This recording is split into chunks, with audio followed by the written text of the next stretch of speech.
नमस्कार दोस्तों, स्वागत है आप सभी का बीएमएस एंड बियॉन्ड में।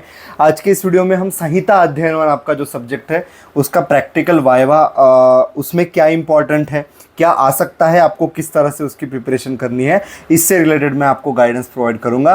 तो without wasting any time let's get started. और अभी तक सब्सक्राइब नहीं किया प्लीज़ सब्सक्राइब करो यार, बहुत मेहनत करता हूँ आपके लिए, ठीक है।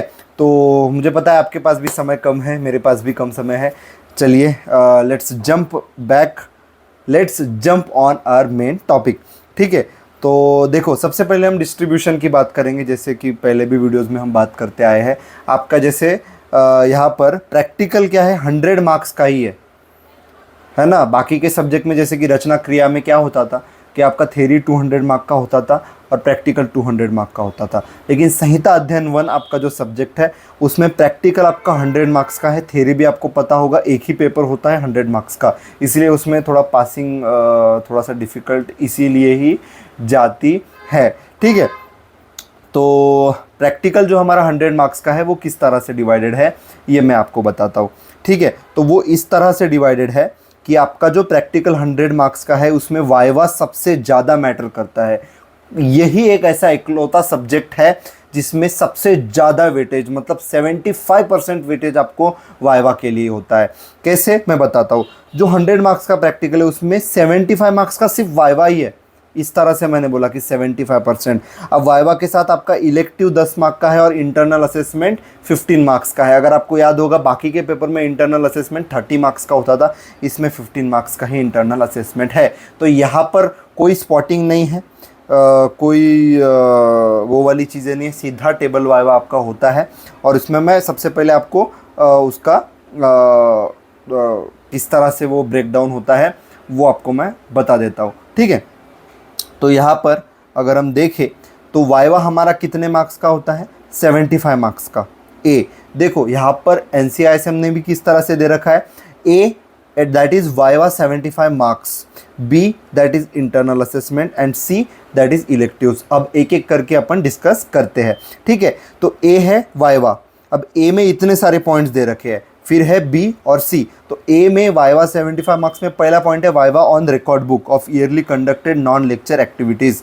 इसमें क्या है कि आपने जो एक्टिविटी बुक लिखी है उसके बेसिस पे आपको क्वेश्चंस पूछेंगे, कोई भी ओपन करेंगे और आपसे क्वेश्चन पूछ सकते हैं, और आपको आपके कॉमन सेंस के बेसिस पे ही यहाँ पर जवाब देना होता है। एक्चुअली क्या है, आपका नॉन लेक्चर एक्टिविटीज़ नाम का एक चीज़ होता है आपके करिकुलम में। ज़्यादातर कॉलेज में नहीं होता ये चीज़, मतलब सब्जेक्ट से रिलेटेड, लेकिन लेक्चर से परे कुछ अलग एक्टिविटी की तुमने, अलग डिस्कशन किया, क्विज ली, उससे रिलेटेड आपको पूछेंगे उसमें क्या हुआ था, आपने क्या रोल किया था, इस तरह से पूछेंगे। तो मेजॉरिटी ऑफ कॉलेज में लेक्चर्स ही नहीं होते तो नॉन लेक्चर्स क्या ही होंगे। तो इसके लिए आपको टेंशन नहीं लेना है, चिल रहना है। आपको जितनी नॉलेज है उसके बेसिस पे, इस पे आप ज़्यादा कुछ ये मत करिए। सेकंड है viva on shloka book and shloka recitation. श्लोकावली बनानी है, आपने बनाई होगी अब तक, उस पर कॉलेज का साइंस टैम सब चीज़ रहती है। और ये सब लेने के बाद आपको वो श्लोक लर्न करने हैं। 10 से 15 श्लोक आपके खड़ाखड़ लर्न होने चाहिए, जिससे कि डायरेक्ट आप उस श्लोक को जा कर के एग्जामिनर के सामने, एक्सटर्नल के सामने आप रिसाइट कर सके। उसके बाद आइडेंटिफिकेशन ऑफ तंत्र युक्ति। तंत्र युक्ति इंपॉर्टेंट है, आपने थ्योरी में अगर नहीं पढ़ा होगा तो मैं आपको एडवाइस नहीं करूँगा कि आप इसको पढ़े, क्योंकि इतने टाइम में पॉसिबल नहीं है, तो छोड़ ही दीजिए। क्या उसके उतने मार्क्स आप लेट गो कर सकते हैं, मैं रिकमेंड नहीं करता हूँ, लेकिन एज अ फ्रेंड मैं आपको एक सजेस्ट करूँगा, अब तक तंत्र युक्ति नहीं पढ़ी तो मत पढ़िए, सॉरी बोल दीजिए सिर से। मैंने भी वही किया था भाई, ऐसा नहीं कि मैंने कुछ अलग किया आपको अलग। मैंने तंत्र युक्ति नामक टॉपिक पढ़ा ही नहीं था, क्योंकि मुझे यार वो थोड़ा डिफ़िकल्ट लग रहा था, कोई समझाने वाला भी नहीं था, तो मैंने वो स्किप कर दिया था। ये आपके ऊपर डिपेंड है, पहले की होगी कीजिए, नहीं की होगी मेरा रिकमेंडेशन ये रहेगा कि आप नहीं करेंगे तो भी चल जाएगा, लेकिन करना होगा तो आप कर सकते हैं। उसके बाद वाइवा ऑन इंट्रोडक्शन टू संहिता।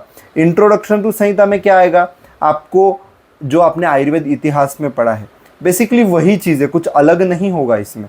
आपने जो वाइवा में पढ़ी थी, वाइवा बोलता हूँ क्या, आयुर्वेद इतिहास, सॉरी मुझे आयुर्वेद इतिहास बोलना था, वाइवा गलती से निकल गया मुँह से। आयुर्वेद इतिहास में जो पढ़ा था आपने, लघुत्रयी बृहत्त्रयी, किस तरह से फिर संहिता का विकास हुआ, है ना, प्री संहिता पीरियड, पोस्ट संहिता पीरियड, है ना, संहिता का सबसे बेस्ट पीरियड, उसमें कौन से आचार्य आए, उनका समय क्या था, उन्होंने क्या क्या दिया, है ना, ये सब बेसिक नॉलेज जो है ये आपको इंट्रोडक्शन टू संहिता आएगा। फिर viva voice on Ashtanga हृदयम, viva voice on चरक संहिता, है ना।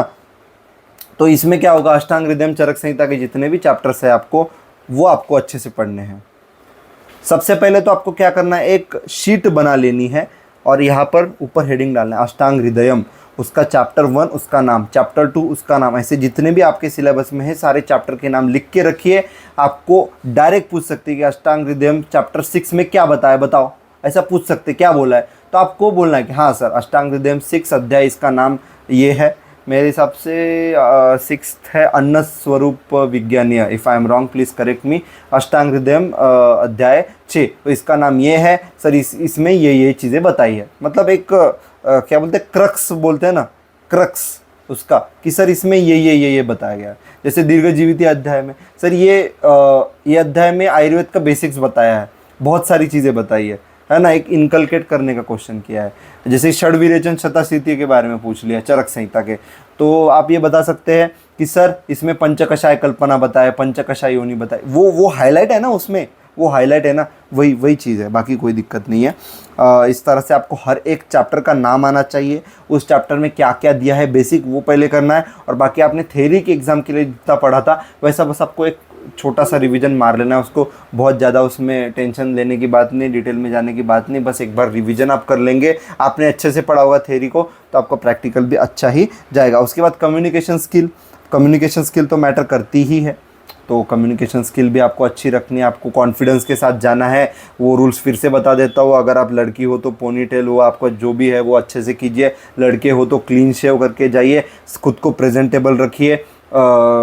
एग्जामिनेशन हॉल में, मतलब प्रैक्टिकल एग्जामिनेशन हॉल में जाने से पहले परमिशन लीजिए, may I come in sir, may I sit down sir, polite रहिए, कॉन्फिडेंस रखिए, जितना पूछा उतना बताइए। अगर आ नहीं रहा होगा तो एक्टिंग कीजिए कि याद करने की, फिर बोल दीजिए सर याद नहीं आ रहा था, पढ़ा था। ये कुछ चीज़ें मैंने पहले भी वीडियोस में बताई थी, शॉर्ट में रिकैप में आपको रिवाइज भी कर दी। ये चीज़ें कुछ ऐसी है कि आपका नॉलेज भी कम होगा ना तो आपको अच्छा मार्क्स परसेंटेज लेके आएगी, क्योंकि ह्यूमन से आपका डायरेक्ट कनेक्शन है।